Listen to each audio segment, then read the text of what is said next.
Hello, everybody, and welcome to Wi-Fi Now TV in association with RCR Wireless News. My name is Claus Hetting, and on today's show, the battle between LTE-U and Wi-Fi rages on. Will LTE-U wreck your Wi-Fi experience? And how likely is it even for LTE-U devices to hit markets? We'll discuss all of that with Rob Alderfer, VP of Technology Policy from CableLabs, right after this short break. Join us.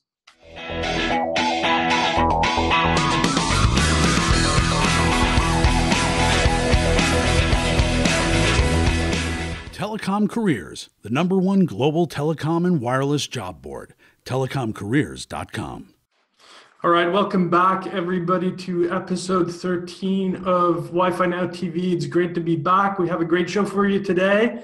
We'll be discussing one of the most contentious issues in recent wireless history, and that's LTE-U versus Wi-Fi. And we'll get to our guest in just a moment. Before we do that, don't forget that Wi-Fi Now, the conference, is coming up, and it's coming to Amsterdam on November 17th to 19th.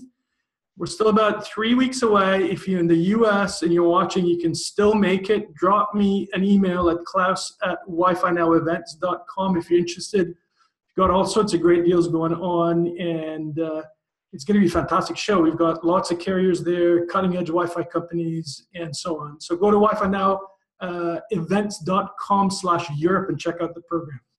All right. Now, LTE-U in unlicensed bands has been one of the most, as I mentioned, contentious issues in recent wireless history. And to discuss the details of LTE-U and Wi-Fi coexistence, I'm delighted to welcome to the program Rob Alderfer of CableLabs. He is VP, Vice President of Technology Policy. Rob, welcome to the show. Thanks very much, Klaus, for having me. Good to be here. Great to have you. Now, Rob, there's been a lot of discussion, as you know, and about the LTE-U versus Wi-Fi controversy, if you like. But before we get into that, I just want our viewers to maybe get to know a little bit more about CableLabs, what CableLabs is about as an organization, and specifically what you're doing in the wireless space? Sure, glad to talk about that. For those that don't know us, CableLabs is the global research and development consortium of the cable industry. Cable operators from all over the world are our members. And I can tell you that our members are focused quite a bit today on wireless, both Wi-Fi and on the mobile side as well. A number of our members have quad play, including a mobile service offering. And CableLabs provides research support for a number of wireless issues. It's been a major focus of ours. Wireless is really how consumers connect to broadband today. So we're really motivated to make sure that that wireless experience is as good as it can be. So we've been pushing wireless technology forward through in-house research and development, as well as working through standards bodies, both on the Wi-Fi side as well as on unlicensed LTE. We've been doing quite a bit of work on unlicensed LTE in the last couple of years because we see it as really important to the future of wireless. Right, exactly. So you could also say that your clients or the members of your organization actually take advice from you as far as what standards they should implement. That you give recommendations to the cable companies out there. That's part of what you do, right? Sure. We develop new technologies and we make those available to our members to use in their businesses. Absolutely. Right. So Rob, tell us a bit about what kind of what work you've been doing in the LTE-U space, because I know you've been active in trying to clarify possible coexistence problems between Wi-Fi and LTE-U. Can you share your concerns with us? Because I know you have been expressing concerns about that. Sure. Yeah. Our goal on this issue and in all wireless really is we want to see all unlicensed technologies thrive, especially those that use shared spectrum. Wi-Fi has been growing strongly. I think we all know that. We've all heard the numbers. Wi-Fi carries the most broadband traffic of any technology. So it really speaks to the strength of the technology from a consumer perspective, and that's great. There is this new technology on the block, of course, known as unlicensed LTE, and that's not necessarily a bad thing, depending on how it's done. If it's developed correctly, it might improve wireless for everyone. But we're starting from a place that's actually not great from a technology interaction perspective, how unlicensed LTE and Wi-Fi coexist. Let me just take a minute to describe the fundamental technology issue there. Wi-Fi, of course, was built for shared spectrum. So it was built with technology that ensures it doesn't step on other users. It's baked into the standard that's developed by the IEEE, of course. And it's colloquially known as listen before talk. So Wi-Fi senses the spectrum, and before it transmits, if it senses that someone else is using the spectrum, it waits its turn, essentially. LTE is entirely different. It was designed for exclusive licensed spectrum. So it's controlled by a single network operator who's scheduling all of the transmissions. It doesn't have this distributed coexistence function that Wi-Fi has inherently. And so when you put those two technologies on top of each other, essentially what happens in the same spectrum, Wi-Fi will hear LTE talking and essentially shut down. So LTE wins and Wi-Fi loses. And that's a pretty significant issue. And all the discussion on this issue right now is around how to modify LTE to make that outcome less bad for Wi-Fi. So there are different approaches for doing that. Some are more promising than others. And we really need to make sure that due diligence is done at a technical level to get to the right answers. Right, exactly. So there's a couple of things I want to touch on there. The first, I guess the most pressing question is, if LTE-U goes ahead, I'm talking about now specifically the US, because we also need to discuss the difference between other markets, specifically Europe and the US, because there's different versions, right? We need to talk about that. But specifically in the US, if it simply goes ahead as it is at the moment, then what do you think is the risk to regular Wi-Fi users? There's billions of them in the world, probably hundreds of millions of them in the US, that experience will be disrupted for them. Sure. So maybe it'd be useful to touch on the distinction you mentioned about the technology being developed in the US, which is known as LTE-U, and as distinct from the technology being developed in the mobile standards body 3GPP, which is known as LAA, or License Assisted Access, LTE. So a lot of the concerns right now are really around LTE-U. LAA, I think, has come a long way in terms of how it's been developed. It's been developed in a standards process, and it appears to be on a path where a number of us in the Wi-Fi community are cautiously optimistic that it will coexist well with Wi-Fi. And the reason for that is because where things stand today in 3GPP, the standards body, it appears that LAA is on a track to adopt Wi-Fi-like coexistence features. So just inherently, that would make it a good neighbor. So there's some work to be done there. We're not finished yet, but as I said, we're cautiously optimistic. On LTE-U, it's a very different story, both in terms of the technology as well as on how the technology is being developed, the process for its development. And LTE-U is being developed by a small, closed group of companies, which is out of the ordinary and a little bit troubling for a technology that's designed to use shared spectrum, likely at carrier scale. And it's being designed essentially to a lower standard of coexistence. It is for the US market, as you said, and it won't do this listen before talk protocol that Wi-Fi does, and it looks like LAA may do. Instead, it will essentially listen and talk anyway. So what it does is essentially tries to find an unused channel. If it can't do that, it will simply transmit on top of other users at the discretion of the wireless carrier. So this is what's known as a duty cycle or an on-off switch. And it frankly doesn't provide a lot of comfort for those of us in the Wi-Fi community because when LTE-U is on, as I said, Wi-Fi will essentially be off. And that's just a function of Wi-Fi's inherent politeness. So the concern is that LTE-U won't share fairly, that it will prioritize its use over others. And it is likely to be quite harmful, as you said. We've done research in our labs where we're able to simulate and actually see the interaction between Wi-Fi and unlicensed LTE. And we think it can cause real damage. It can essentially reduce Wi-Fi performance, both on throughput as well as latency. So that really implicates essentially everything that people do over Wi-Fi today, and especially real-time services like video conferencing. Right, and I've got a lot of questions because you raised some really good points here. But I wanted to ask you, first of all, just to clarify, why is there such a big difference between what is done in the US and what is done, for example, in the EU? Because what you're saying is that the EU will follow the 3GPP recommendation, which is for listen before talk, which is not finalized yet, by the way, but but that seems to be proceeding. And in the US, the LTE-U is allowed to do not to do listen before talk. So is it simply a regulatory difference between the two continents, so to speak?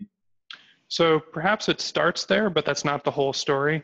3GPP is designing LAA to essentially be a global technology. So it needs to be designed to comply with rules in different countries all over the world, a number of which, as you mentioned, in Europe, require the use of listen before talk for unlicensed spectrum technologies. So that's one reason why we think LAA is on a path to coexist well. In the US, it's a different story. The rules on the books of the FCC are much more lax. They do not require listen before talk. Essentially, the FCC has looked to industry to develop collaborative solutions within a very flexible regulatory framework. And that's actually worked very well to date. We think that's a major reason why Wi-Fi has been so successful, is not just the fact that the FCC has had a hands-off approach, but that the industry has got together, designed technology that really works well for everyone, make sure that everyone has a fair chance of access, and we sort of get to solutions that are broadly supported and really successful in the market. Right. So, as to why LTE-U is being designed differently, I'm not entirely sure the answer to that question, but certainly we think that— because they can probably, right? The way, we certainly have concerns about the way that LTE is being developed now. We'd like to see it go through the standards process, which we think has been successful. And that's evidenced by some of the progress that we've seen in LAA. So in other words, what you're saying is for the LTE-U proper, the US version that has this rather unfortunate characteristic that it can actually override what's going on in the spectrum. It doesn't listen before talk. For that version can, as it is in the US, pretty much carry on because there's no regulation stopping it at this point in time, right? Well, I think that's a little bit of a naive view, frankly. It is a view that I've heard before, but to have the notion that the FCC is going to sit by and watch Wi-Fi be degraded for millions of users, I think is not realistic. If there is a problem, they are going to step in, and that's actually why we've been so focused on this right up front. We think it's important to get the rules of the road straight to begin with, so we don't have a problem later that needs to be fixed. Absolutely. So tell us a little bit about the actual testing that you've done, because I've been looking at a couple of blogs that you've released on your website. The first one I think is from a while ago, which was a simulation result, and that was, so to speak, bad enough. I mean, the coexistence problems in that scenario where you simply, you've simulated the scenario and come up with this result that there is a significant problem because of the duty cycling and all that. And the second part, give us some more details on what you've done in practice. Sure. We've done a lot of research on LTE-U over almost a period of about 2 years at this point. We have a wireless lab at our facilities here in Colorado with an anechoic chamber. So that's where we started. We essentially put Wi-Fi and LTE together on top of each other in the chamber to see what happened, to validate this interaction that I mentioned at the beginning, where LTE essentially wins and Wi-Fi loses. And in fact, that's what we saw. We've written a blog or two about that. That's on our website. We also done a couple other things, moving the work outside of the lab to understand how these technologies interact in a more real-world environment. One thing we did was actually unleash LTE in our office environment, unbeknownst to many of my colleagues that were not too pleased later to find out why their Wi-Fi was not working so well. We essentially turned it on in an office environment, took some measurements, and we saw Wi-Fi performance degraded. Again, the results of that are on our website for your viewers to look at. And we also have a test house, a residential facility, essentially, that we've rented to understand how wireless technologies are really experienced by consumers.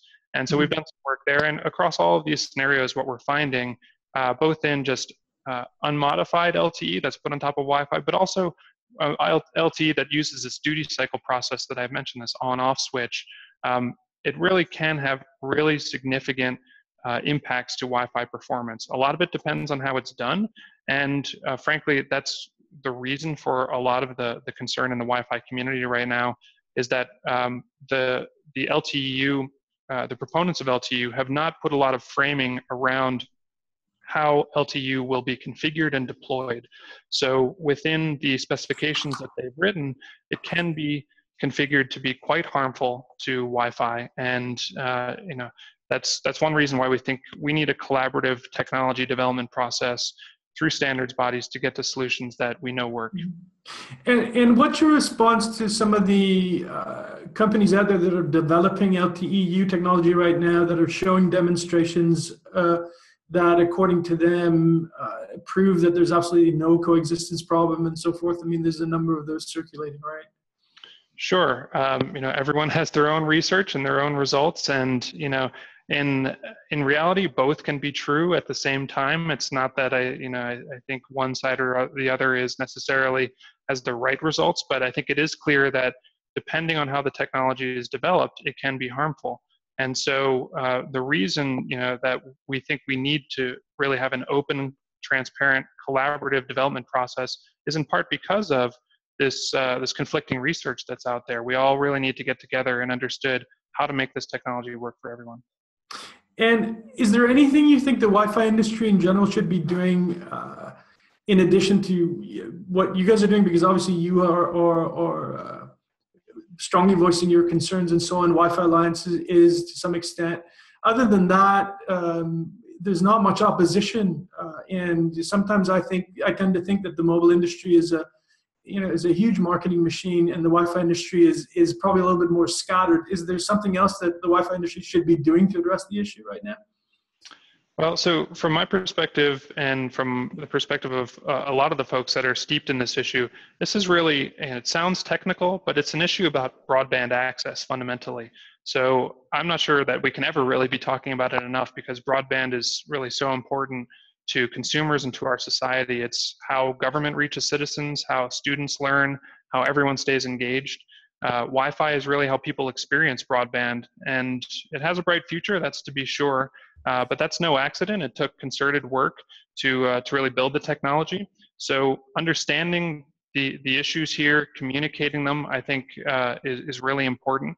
And that's why I'm so glad to be with you here today, Claus. Well, that's great. And I just wanted to ask you maybe one or two last questions. What's your view on the Wi-Fi Alliance's proposal that the Wi-Fi Alliance itself becomes, shall we say, an organization that is able to test the coexistence and make sure that LTE-U products, in fact, more or less comply, or hopefully more, comply with Wi-Fi products, so there's no interference issue? Sure. So the Wi-Fi Alliance is really ramping up its work on that. Wi-Fi Alliance is a very broad organization. CableLabs is a member, along with something like 500 other companies, including the companies that are developing LTE-U. So I think there's a lot of expertise within the Wi-Fi Alliance that could be useful to really ensure that LTE-U is developed in a way that works for everyone. And we'll engage there. We're really looking for all opportunities to make sure that we get to ground truth on these issues and develop solutions that work. And do you think, final question, do you think the FCC is going to step in and take action in this story? What's your assessment? Well, I certainly hope not. Our goal is to really have an industry-led solution here. Right. Certainly, the FCC has signaled that they're interested, and that's very understandable given what's at stake. But hopefully, the end game will be a technology understanding that is broadly supported. And again, I think the best path toward that is really through the standards process. Right.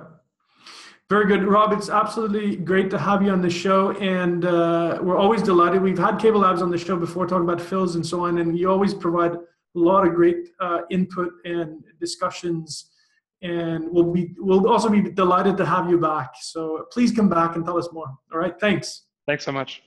Okay. See you then. All right, everybody, that's it for my show today. Thanks to Rob for joining us. And all that I have left to say is to say a couple of little things about what's coming up next week. On next week's show, my guest will be Jussi Kiviniemi from the Wi-Fi design tool experts at EKH. We're going to be talking about the fine points of how to design high-density Wi-Fi networks. That's next week, same time, same place.